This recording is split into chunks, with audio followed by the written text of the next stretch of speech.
Hello all, and thank you for joining us for the Rewards of Resilience webinar.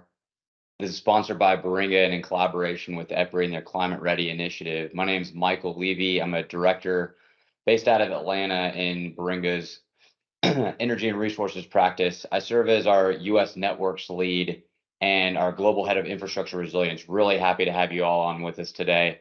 Join with me is Daniel Stevens and Tracy Gill. And Daniel is the VP, Vice President and Group Head of Resilience and Crisis Management at National Grid.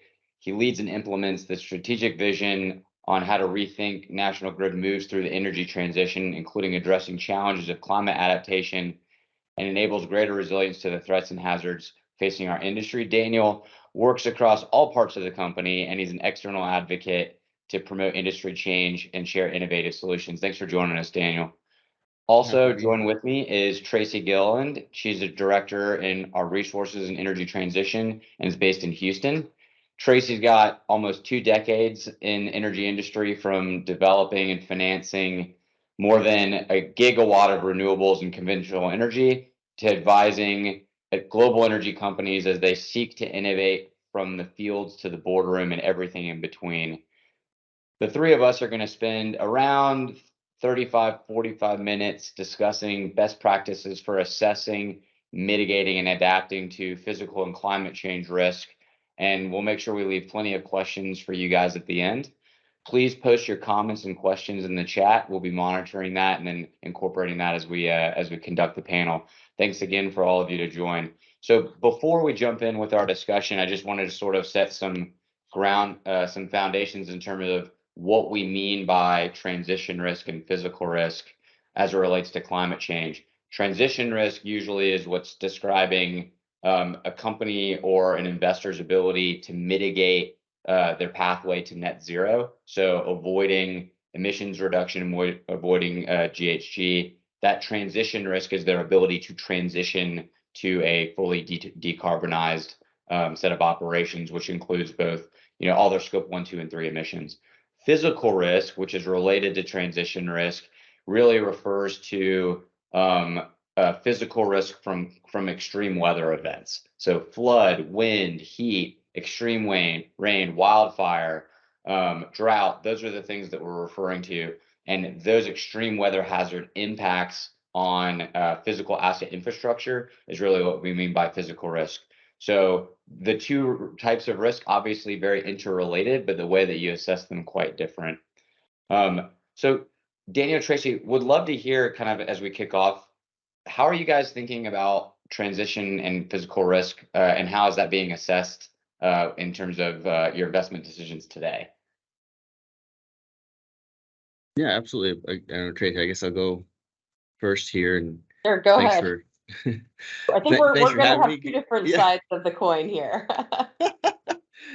It'll be a good discussion. Well, thanks, Michael and Baringa team for having me on. Really looking forward to the conversation, and what a timely and important topic to discuss. I guess just one piece I want to share first, that I'm happy to speak on behalf of National Grid and obviously share some of the perspectives and opinions on the based on the things that I see and the stakeholders that I engage with. But obviously the comments are not official investor relations channels that we're using, and so just ask that you be respectful with that. And if you do have specific questions, to just channel that through our official investor relations community, and can certainly talk through where and how to do that.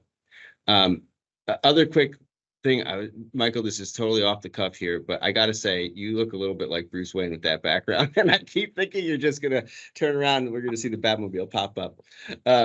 But let me address your question at hand. And so I want to step back too as part of this conversation, because we were just having, as part of our sound check, a really good conversation about sort of what these risks look like in practice. And while it's important to acknowledge how we assess against these types of risks from either an asset perspective or maybe an operational and network perspective, one of the things that really came to mind to me was kind of drawing on some of my experience at FEMA. So I spent the first half of my career working at FEMA. I did a lot of response work in that capacity. And one of the first disasters that I was exposed to was Hurricane Katrina. And, many of you, hopefully all of you remember that event. But in that environment, you had entire communities that were completely wiped clean, homes that were taken off their slab foundations and gone. And so when we talk about resilience or asset risk and climate change, we really need to have a conversation that's looking at things holistically and recognizing that, no matter what we do with our assets, if we're not working in close partnership with the communities that we serve and the customers and local, state, and federal government, it's not to the better good of society. And we can build the most flood resistant substation, but if the community that it serves is underwater, it doesn't serve its purpose. So we that's part of the conversation I think is important to have, in recognizing, yes, we do assess our own asset risk. We look at climate change over the long term as well. But we do a lot of work in recognizing the value of partnerships with state and local governments, trade associations like EPRI, and some of the other partners that are on the call as well, to really understand holistically what is the best value, where's the best investment that we can make in protecting our infrastructure and assets and ensuring reliability. Yeah, Tracy, anything you'd like to add to that?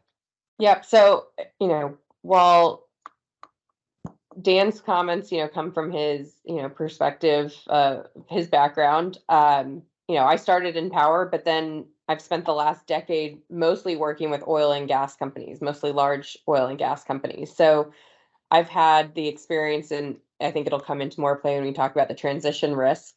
I think oil and gas companies, when it comes to physical risk, have been thinking about that aspect for a long time. They've been dealing with hurricanes in the Gulf of Mexico and offshore platforms, but now we're going to start to have to think about it when it relates to wind turbines, and when we think about adding hydrogen facilities along the Gulf Coast, and there's going to be more and more that we're thinking about.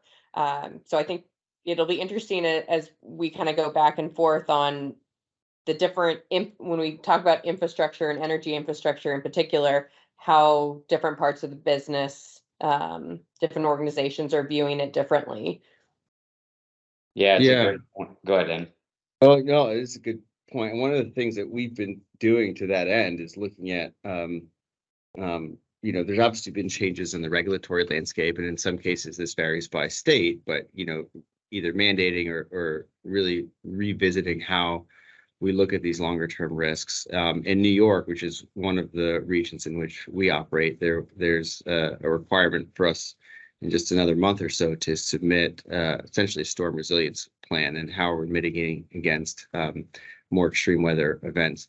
We sort of took that a few steps beyond the state regulatory requirement and are doing an enterprise climate vulnerability assessment that looks at different climate scenarios, whether that's extreme heat, wind, ice, etc., a wildfire, and then mapping that out against our different asset types, whether those are substations, overhead transmission, underground underground distribution lines, etc., and understanding under different time horizons where are the greatest risks against our assets. But back to the earlier comment I was making, that's understanding the vulnerability.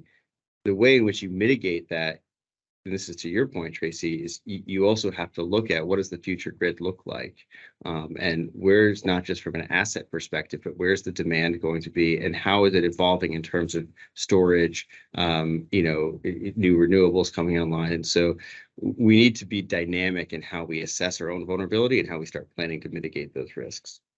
I love that you mentioned the demand. I was just going to add, Tracy, that I think that particularly for utilities, if you think about heat, you've got DER, storage, electrification, EVs, and then an expected increase in ambient temperature. Well, what happens when the temperature gets really hot? Demand goes up, but the network capacity and the thermal plants derate, so supply is going down. That's going to be super problematic for you guys. So it's really encouraging to hear both that via the state and also through the vulnerability study you're conducting, you guys are actively or proactively, thinking about adaptations. Tracy, I wanted to ask you specifically. So, Dan kind of provided this perspective of there's general consensus, these types of risk material, right? And Dan provided the perspective of what National Grid's doing in terms of, detailed vulnerability studies. But I was wondering maybe if you could offer a perspective from investors. They're obviously not necessarily asset owners or operators, but how are they thinking about physical and transition risk in that similar context? So it's interesting. Some of what I get to do is also, as investors come to us at Baringa and ask for help as they're evaluating transactions, whether it's ESG or some others. I've spent a lot of time also doing kind of energy related transactions throughout my career, and how we look at the vulnerabilities and what plans people have had in place at, I would say, early in my career versus how things are looked at now. One, it's amazing what most organizations are already doing. I think to Dan's point of National Grid is kind of going above and beyond what is being asked for from a regulatory sense. I think that's actually happening more so than we give credit for.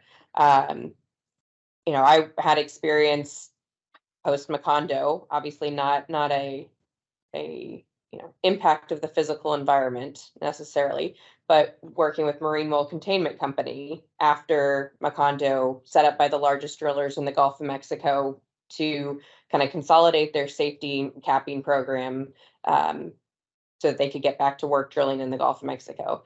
I know that a bunch of utilities have come together to look at how can they manage their risk, and without having to all invest in having backup transformers because it's expensive and hard to keep those around. How do we work as a team and collaborate across the different organizations?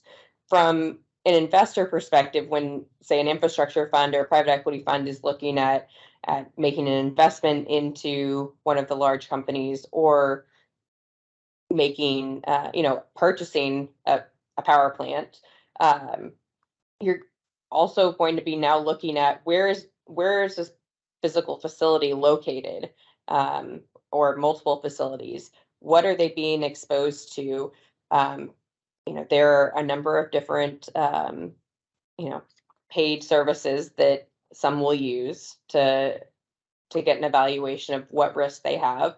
But I also say there's nothing quite like boots on the ground going and taking a look at some of those places, because if you are operating with, investing in something that's going to be carrying chemicals, and you're near a physical risk like, flooding, hurricane, high winds, are your tanks being kept up to code or beyond so that you're limiting the downside risk on that? I think there's a lot that needs to be done beyond just looking at, kind of the dollars and cents on a page of am I going to get the returns that I'm expecting in that period of time, and really looking into, is there a plan on a piece of paper that people own that's revisited on a particular basis? Yeah, it's a great point. I'm wondering, so, Dan had mentioned in New York, they have a requirement to submit a resilience investment plan coming up in a month. Dan, so unique in New York and California may be kind of unique in terms of the progressive nature of the requirements, but outside of that, is the pressure coming mostly from investors on asset owners, or do you expect that sort of to precede the regulatory pressure in terms of both disclosure requirements and also like just the investment decision making that's being made? So, I mean, at its core, no, I don't think it's regulatory driven. I think we're doing it because it's the right thing to do. I mean, we don't have uncertainty in our minds of the value of providing clean, safe, renewable, affordable energy. So, I mean, it's truly core to our vision, but also just our guiding kind of founding responsible code of ethics. We have something called a responsible business charter, which you can look online, that talks all about the things that we're doing around energy transition, reduction, decarbonization of our networks.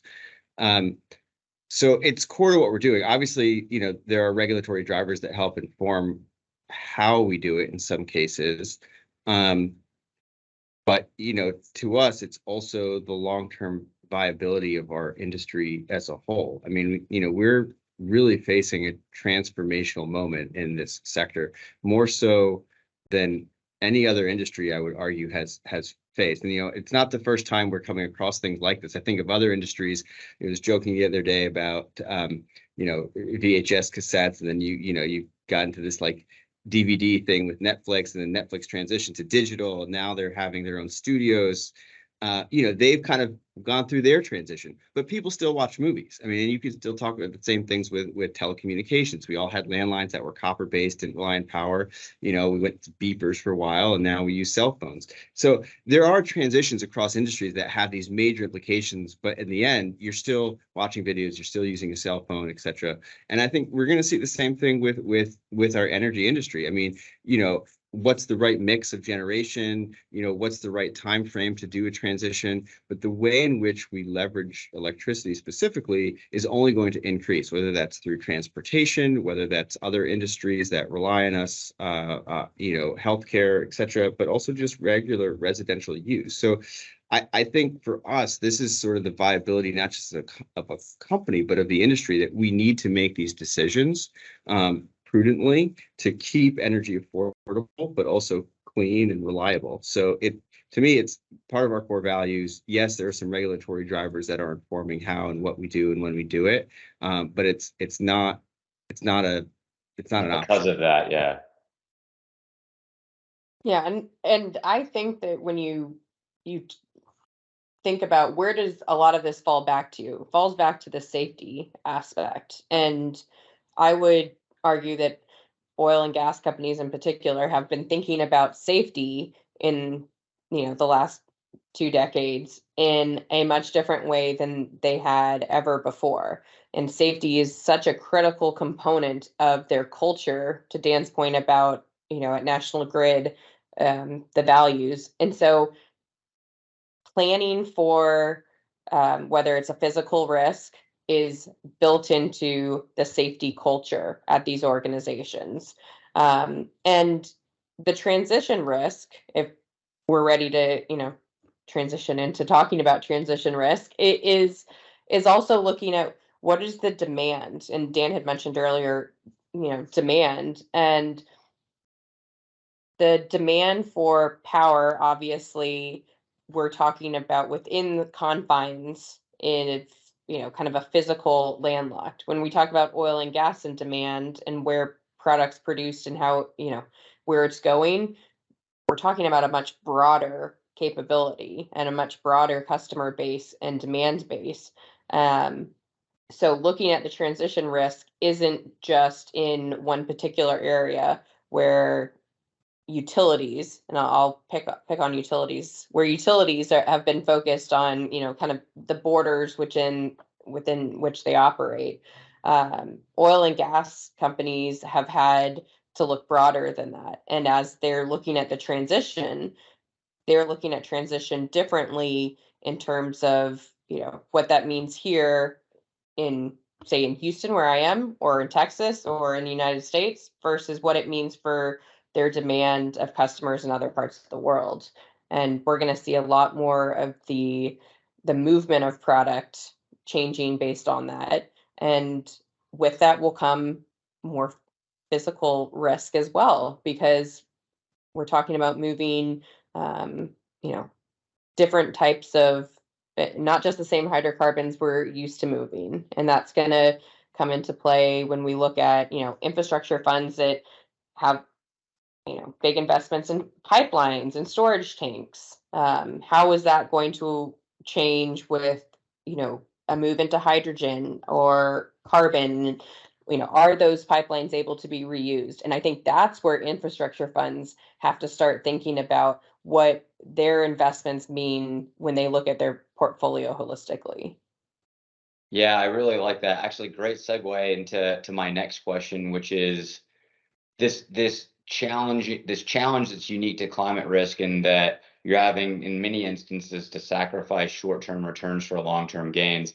And even more difficult is, the benefits of mitigating transition risk are really enjoyed by everyone globally. It's not like avoiding emissions uniquely benefits that individual. And then on the physical risk side, the other challenge is there's so much uncertainty with these extreme weather events.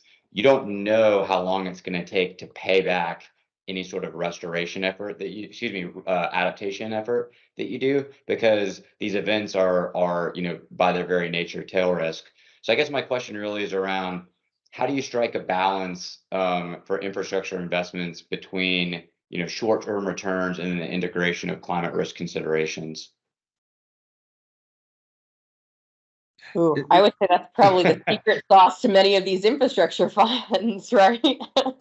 Well, I wish you could easily give this sort of black and white answer with like clear-cut KPIs, but take another aspect of our industry, but with a similar challenge. We do an enormous amount around cybersecurity protection or physical security protection. How do you quantify how many cyber breaches we've avoided?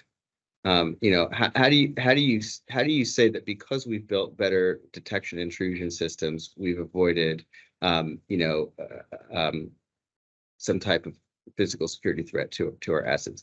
It's not that different. And I think sometimes with climate change, we get hung up over I don't want to say minutia, because they're important details when we're looking at climate science data.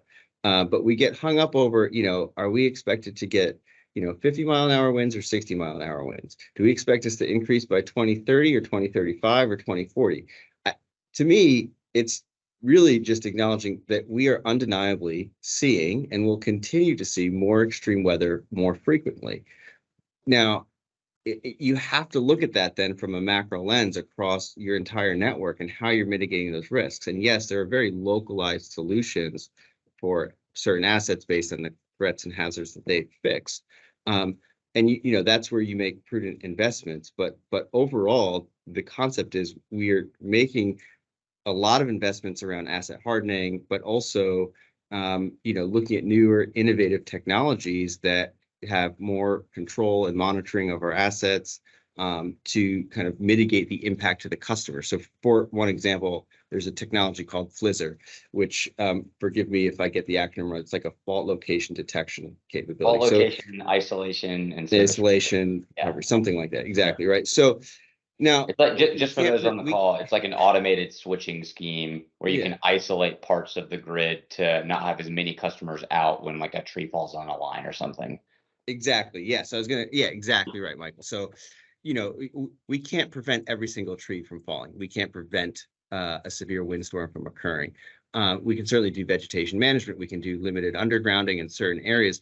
But historically, without that type of technology, when a tree fell onto a power line, that entire circuit would de-energize until you could physically inspect the safety of the line and make sure that you could segment out where the issue was and then re-energize the customers that were not affected. With this newer technology, it allows us to automate essentially that type of assessment, understand exactly where in the circuit the fault was, and re-energize, bring customers back. So to me, the idea of mitigation, it's not just about sort of the controls you put in place on the front end, but also on the response and recovery side, how quickly can you restore customers? How effective are we using these types of technologies to maximize, to minimize the impact to society? Oh, that's a really good point. I mean, the technology that's going to support kind of the reduction of the physical risk is something that every company is kind of looking for. What's the next big thing that's going to help me? And that's some stuff they're looking internally. Yeah. That's why they're also getting connected with lots of the startup communities, because they're looking for, how can I manage my assets better? Because there's an asset manager who's probably responsible for, this asset. There's an asset manager responsible for this other asset. But how do we look at our portfolio risk of those assets and the interconnected nature? And it's different in a power sense than it is in an oil and gas sense, but those are also going to become more interrelated when we get to hydrogen and some of the, if we're looking at what power is producing, connected to the electrolyzer that's producing the hydrogen, how is it being stored? All of those, we're an interconnected system that's going to have so many more kind of risks that have to be managed and accounted for. Yeah. I think it's going to be a mix of solutions, and certainly innovative technology is part of that, and that's going to be specific to an industry or, as you say, a specific asset. But the interconnectedness is absolutely relevant because it isn't just one element that's going to effectively enable the energy transition and mitigate societal risks or network and operational risks. So I think of, we can kind of agree on an increase in demand of electrification. How do we enable that safely, reliably, and affordably is going to be a mix of energy generation resources. We kind of all hope to continue down the path of decarbonizing and moving to renewables. And you mentioned things like injecting hydrogen into the existing gas network to make it cleaner. Those are solutions. There are also things that, we've got a startup that we've been working with, I believe it's called Veer Electric, which is looking to increase the capacity of existing transmission lines by 40%. So it's not that we find that, some startup that's got the silver bullet that's going to change the world for us. It's sort of recognizing we live in a really big world with lots of evolving demands and changing landscapes and changing climate threats. We have to look at this together. Because on the other end of that spectrum, it's not just our network, but how do we make things more efficient on the consumer side and the demand side, so that even though we're seeing a growth in demand, the efficiency of the electricity that's being used is also, we're seeing efficiencies there, whether that's things like home weatherization, heat pumps, other ways of making that demand more manageable as we transition into cleaner energy sources. Yeah. No, I love the discussion there. Your Flizzr example made me think about, it wouldn't be, you can quantify what's the value of avoided expected cost of failure from extreme weather risk, and then use Flizzr as a way to justify, or you can say, we can spend this money on Flizzr because of the avoided outages that come from, future extreme weather risk. So pricing in avoided physical risk is something that's, I think, a bit more straightforward. But on the transition risk side, absent a price of carbon, how are companies thinking about, or funds thinking about baking that into their investment decisions? Is it really just holding themselves accountable to whatever policy goals they've set internally, or is there other mechanisms they should be thinking about? You want me to go first on this one, Dan? Sure. So I was at the World Petroleum Congress a couple of weeks ago, and we were talking a lot about transition risk there. It's a gathering of most of the largest petroleum organizations around the world. The large, super majors, the NOx, national oil companies, kind of everyone that you could think of.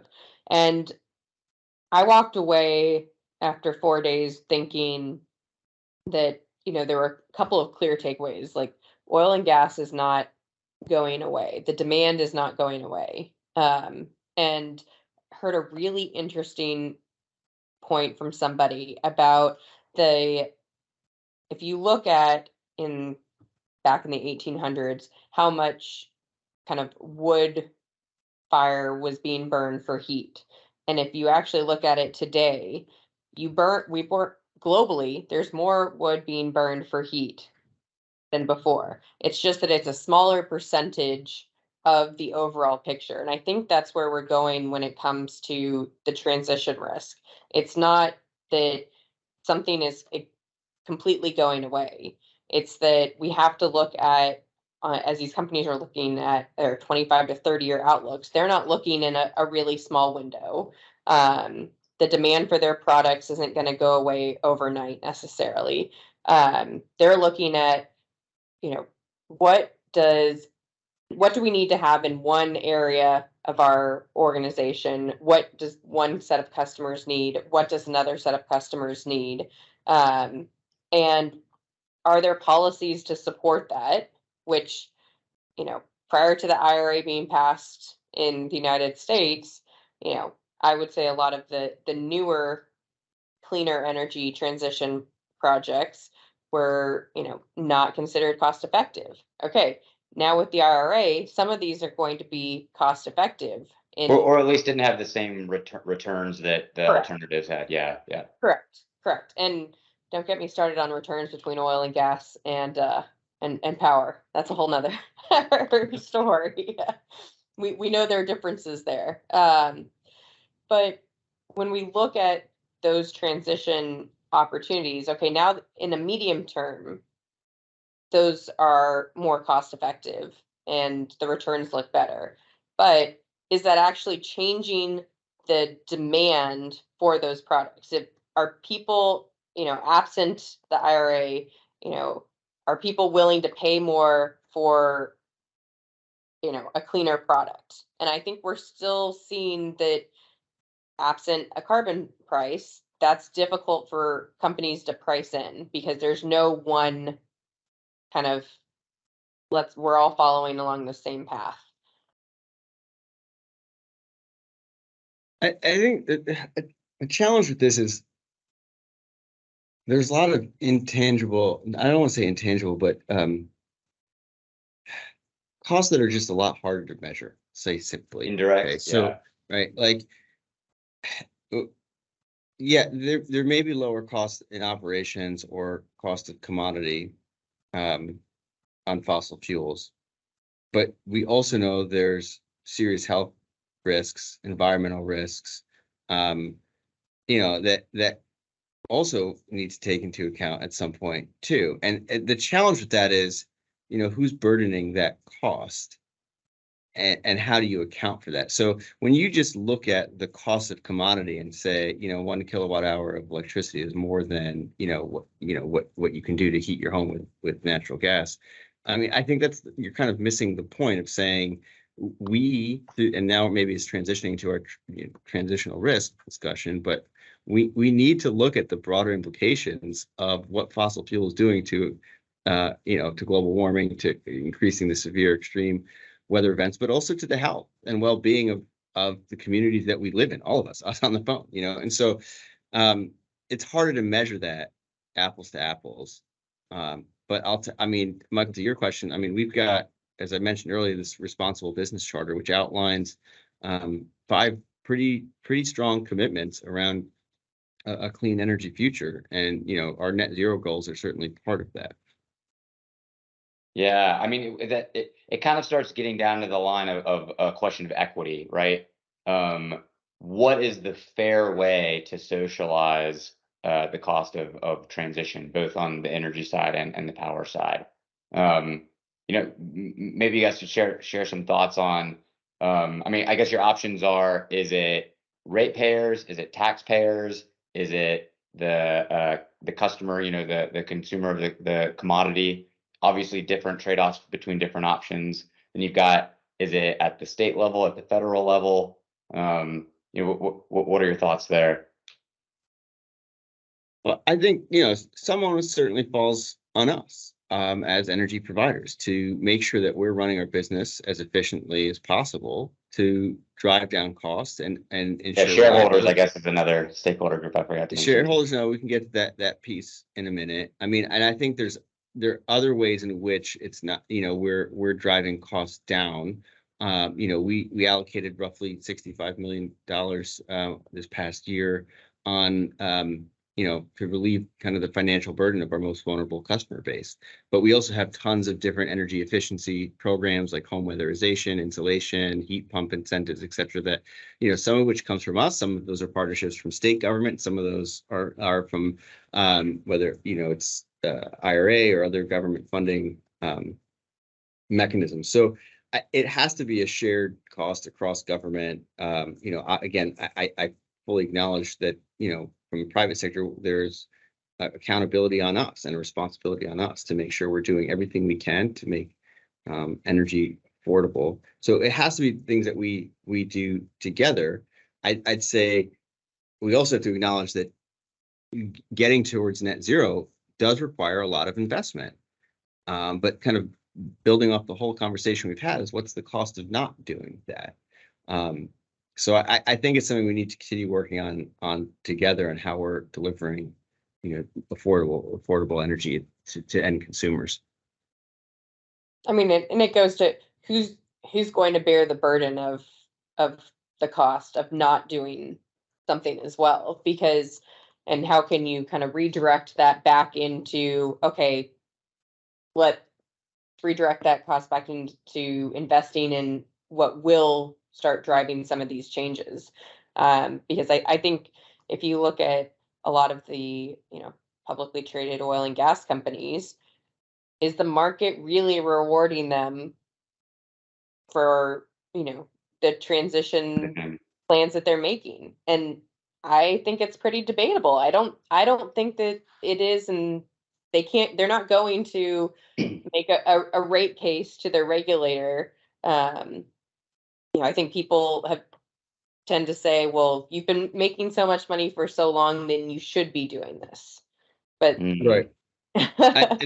This is so, if you haven't noticed, I love giving analogies to different things. I think it just helps kind of connect and relate some pretty complex topics. But think about your own personal health insurance that you pay for, or maybe it's subsidized through your employer. Sometimes you these forms and questionnaires, or you get a health assessment, are you a smoker is like one of the common questions, and that can inform to some extent your insurance rates. Whether or not you have healthy habits and things like how frequently you routine, your diet, there's different things different companies do to kind of understand the cost of insurance and liability, et cetera. If you translate that to the conversation we're having right now, there isn't a lot we're doing to financially incentivize investing in resilience. But we know factually through countless different studies across different industries that the cost of investing in resilience is far less than the cost of recovery.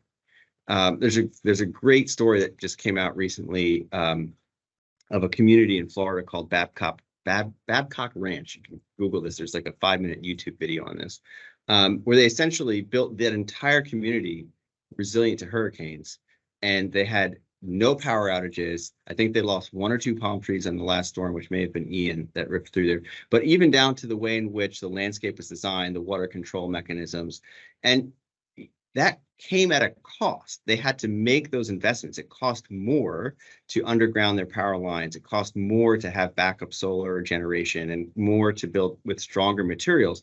But I don't have exact data to justify it, but I can assure you, if it's not one, certainly within 2 hurricanes that have crossed over that town, it has more than justified the cost of those investments. But we need to think about that in terms of how we invest in our infrastructure too, and how do we incentivize saying, instead of looking at historical wind load ratings for distribution circuits and saying, in the past, this region has been vulnerable to 40-mile-an-hour winds, so you need to build your infrastructure to withstand 40-mile-an-hour winds. We need to look forward and say, I know it's going to cost more to build to a 60-mile-an-hour wind standard, but that's what we have to do. It's going to be an incremental cost relative to the recovery cost. So there's a whole piece around like how the regulatory industry allows us to incentivize resilience.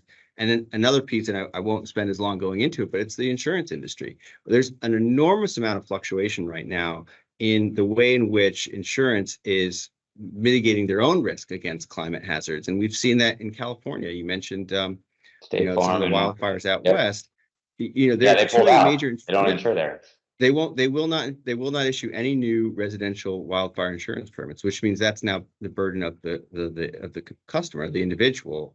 But from an industry perspective, you're seeing very similar liability risks around who's burdening the cost. And so it's not just the investment community, but it's the regulatory space, policy and government, and the insurance community that are all, and it's not to paint a gloom and doom picture. I think we're all addressing this together and recognizing the evolving landscape, but we need to find ways to incentivize the financial investment, the proactive investment in resilience. Yeah, I couldn't agree more. The reason why those insurers pulled out of the state is because the state policy did not let them adjust their premiums to accurately reflect future climate risk. So, in that instance, neither the customers or the policy was appropriate reflective of the risk, and the insurer said, fine, we won't insure. Right. We can't make any money here, right? I guess that's interesting transition to say, well, if it's not the regulator, if it's not the companies or the shareholders, what role do investors have to play in terms of ushering in adaptation and mitigation? Well, I think this goes back to your question earlier around the role of shareholders. I think, I spent the first half of my career in government, as I mentioned, and, admittingly, I think there's a lack of awareness or understanding on how investor-owned companies work. Sometimes it's helpful to have the investor community really act as an advocate and educator to whether it's regulators, policymakers, government, etc. Yeah, of course, there's some accountability and due responsibility on our shareholder community, but you cannot continuously tap into those shareholder without having implications where you start to lose that base. And if we're going to make investments, we need to have the confidence of our investor community. Exhibit A, PG&E bankruptcy, right?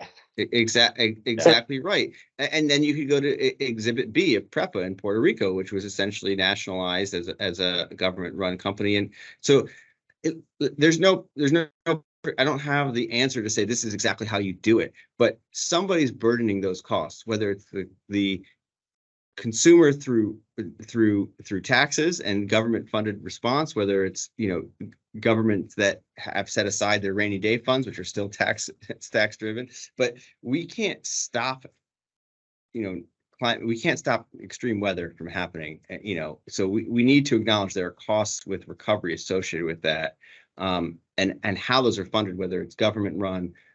Certainly I will say if the utility is liable for the event, which is what we've seen in a lot of not a lot, but several of the wildfire events where, maybe it was negligence on vegetation management or routine maintenance.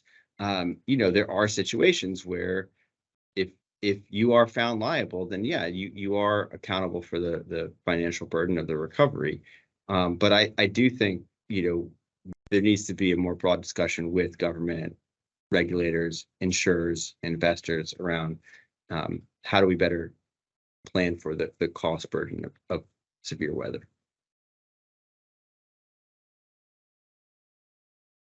Yeah, I agree with that. Excellent. Quality discussion. At this point, I would love to open the chat for questions. We've already got one in here related to microgrids. The question is, as we try to electrify everything, do you see microgrids playing a bigger role in the future? And for those who aren't familiar with what a microgrid is, think of it as like solar plus storage or a natural gas generator that is located next to a substation or a campus or a military base or something, and has the ability to what they call island from the grid. So it basically can produce power. It's a micro version of the grid. Yeah. So the question is, as we electrify, do we think microgrids will play a bigger role? I do, in the right environments, and environments meaning geographically where they're located, access to connecting to the rest of the bulk electric system. So I think there's enormous potential with energy storage to enable more thinking like that, meaning that you can have localized generation, whether that's rooftop solar or other renewable energy sources, that then you can essentially store that energy locally. I mean, I know I'm kind of speaking to a group that's familiar with this, but if you realize that electricity is the only commodity that it's generated and consumed in milliseconds. So until you see a real step change in storage, which we're seeing that gradually, but that will allow for a much greater capacity around things like microgrids. Without that, you really have to be connected to the bulk electric system, which can then pull from multiple generation sources. That allows for fluctuation in renewables. It allows for any type of disruption in transmission. It ensures some level of reliability, because that's the risk with decentralization. Right? Also, there's an argument for decentralization adding resilience to the network as well. Yeah, a follow-up question for Tracy. I'm going to skip to Aurora's and then Seb, I'll come back to yours. The question is, can you please say more about how you help regulators see the value of spending more upfront on resilience? Have you seen examples of that working? How do you calculate the cost and benefits of doing so? Oh, here I think you get into the how do utilities make a really good rate case?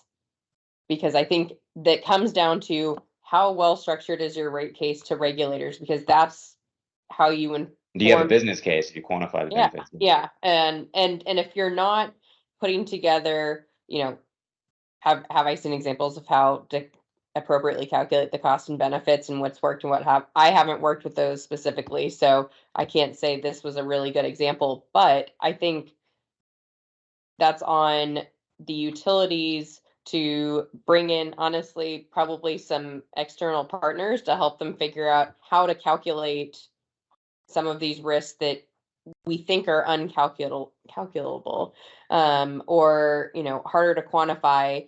And we have, unfortunately, because we have more and more of these adverse events from a physical risk sense, we actually probably have more data now than we've ever had before on what that could potentially mean. And appropriate doing that analysis and putting it on top of your footprint is probably, and then making that case of whether it's investing in, I want to call it Flickr, the Blizzard, yeah. Blizzard, or some of the other physical risk, Yeah. things that could I, protect the grid. Those have to be calculated in the rate cases. I have a couple things to dovetail on that is, at a national level, we're seeing a much greater acknowledgement of the need to invest proactively. So in the UK, last year they published, actually it was earlier this year, they published the UK Resilience Framework, which acknowledges, the importance of investing in prevention and preparedness. The White House here in the US just released a similar resilience framework last week, which also speaks to the value of mitigation and preparedness. So I think the discussion is certainly moving forward, which is great. On the question asked for a few examples, I'd say the two that come to mind, and I'm certainly not intimately familiar with all 50 states, but California several years ago introduced something called RAMP, which was this risk assessment mitigation phase, which is essentially an off-cycle rate case justification to demonstrate how their investments are risk informed. So that in my mind, while having had to work on those filings were painful, it was the right thing to do. It's really taking a risk-based approach to investments. And as we talked about earlier in New York, now with this climate resilience vulnerability assessment and storm resilience planning that are mandated, the dialogue is changing. I think it's not quite to the point where we're seeing the incentive to spend and invest more on specific resilience projects. But when you look into those rate case filings, all of the projects that are in there are building resilience against extreme, hazard, severe weather events. So it's there. I think we're just not explicitly calling it out quite yet that we are deliberately, incentivizing proactive investment. Yeah. I mean, at the end of the day, you're bounded by customer affordability, right? So to justify how much you're spending, you need to make a business case. And even more importantly, by pricing in resilience risk, it's giving you the confidence that you're optimally buying down the most capital, or excuse me, the most risk that you can, given what you are able to spend, right? Right. Another question from Seb, Daniel, this one's for you, is asking about the heat waves in 2022 in the UK. This is one of several events like that. Another one, heat wave in Pacific Northwest in 2021, that had a return period of infinity, meaning they were deemed statistically implausible. So the question is, since the models, it did happen, the climate models have not captured it. What is your thinking on this? Should black swan testing be a kind of a regular part of investment planning? given these like super tail risks are not currently being captured in climate models today? I think they should be, and they are part of our own internal testing, both operationally, but also from just general planning, training, drills, and exercises that we do around, certain climate scenarios that we look at. And then from an infrastructure or asset perspective, off the top of my head, I can't recall the exact figures, but I know our distribution business, the National Grid and Electricity Distribution, or NGED, is accounting, as well as our transmission business is accounting for the extreme heat, which really what the effect is essentially line sag. So it reduces capacity on the system, but you also have situations where the transmission lines expand, and then you have greater sag, which creates more hazards, whether it's vegetation or just low-lying areas. So those are absolutely accounted for in our design standards, and that's not something that we're just thinking about in the future. It's something we're actively doing now around increasing capacity of the system, but also accounting for extreme heat with some of the threats that it creates. Makes sense. Last question. I guess I'm actually going to reframe this one a bit. Question is around significant differences between climate impact on private equity versus public equity. And I actually want to broaden the question and say, PE versus public equity versus the individual companies themselves, like the private companies. And maybe we can even say more broadly, investors versus asset operators. I guess the question is, how should they be thinking about mitigating these risks and considering their investment decisions differently? And my own personal view is, I was going to say, Michael, you should be the one answering this question.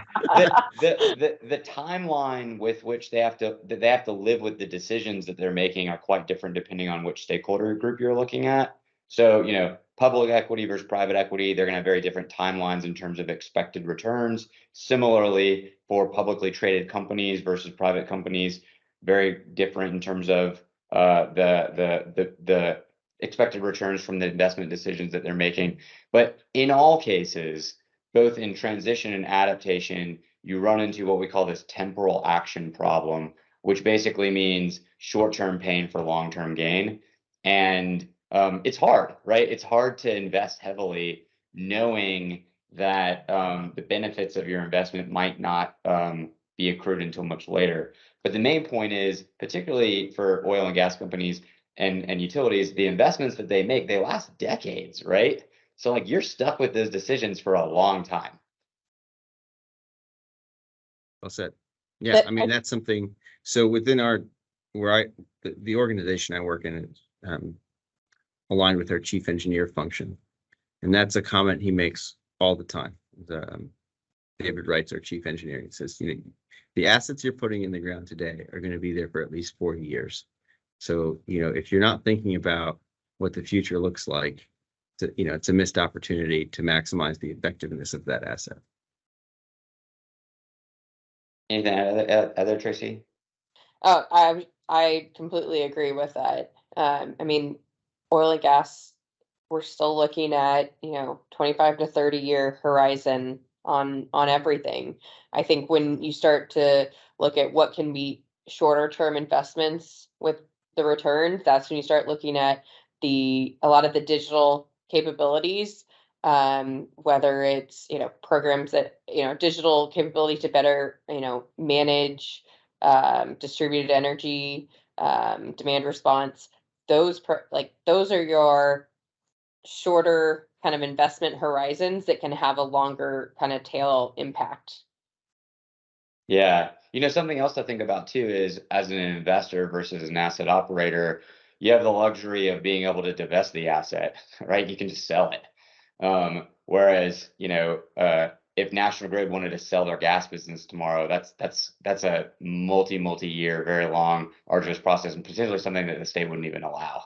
So we did in the UK. We divested of our still have a strong partnership with them. Obviously, we're equally interdependent, but Yeah, Yep. but it's different selling, a natural gas distribution business than say like selling a single solar farm. Yeah, But absolutely. yeah, the Absolutely. market's not as liquid for something like that. So, any Well, other? Yeah, go ahead, it's Tracy. really not as liquid the same way, not even talking about a solar farm, you talk about, a natural gas combined Commodities. cycle. Those are the ones that are on the market the most these days. And you've seen, in California which one was it? Morro Bay, I think, or Moss Landing, one of those where now there's a massive BESS battery energy storage system that is on the kind of brownfield site that used to be a power plant. So we're going to see a lot more of those types of decisions coming up. Yeah, excellent. Well, I know we're at time. I just want to thank our panelists for joining us today. Excellent, excellent discussion. There will be a recording of this. So for those who are on, if your questions didn't get answered, we'll make sure we'll follow up with email responses. But there'll be a recording of this, so please feel free to share it with your colleagues who are unable to join. But thank you again for Carissa and others who helped organize this webinar, and appreciate you guys attending. Hope everyone has a great rest of your day. Thanks. Thanks, Michael, for facilitating. And Yeah, great to thanks, talk Michael. with you. Again, great Take care. conversation. Bye.